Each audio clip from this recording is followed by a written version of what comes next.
మట్టి కంతులు స్టవ్ పైన పెట్టుకున్నాం. ఇప్పుడు అందులో ఒక చెంచాడు నెయ్యి వేసుకోవాలి. ఈరోజు మేము టమాటా బెండకాయను నెయ్యి వేసి వండుకుంటున్నాం.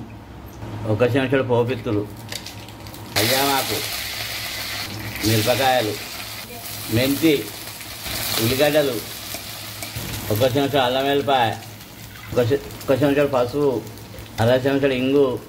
మొత్తం కలపాలి. కోసిన బెండకాయలు వేసుకోవాలి. ఇలా మొత్తం కలపాలి. టమాటాలు వేసుకోవాలి. తగినంత ఉప్పు వేసుకోవాలి. ఒక చెంచాడు కారపొడి. ఇలా మొత్తం కలగలపాలి. ఇలా కలుపుకొని మూత పెట్టి 2 నిమిషాలు ఉడికించుకోవాలి. మీరు వేసుకోవాలి. ఇలా మొత్తం కలుపుకొని 5 నిమిషాలు స్టవ్ పైన ఉంచుకోవాలి.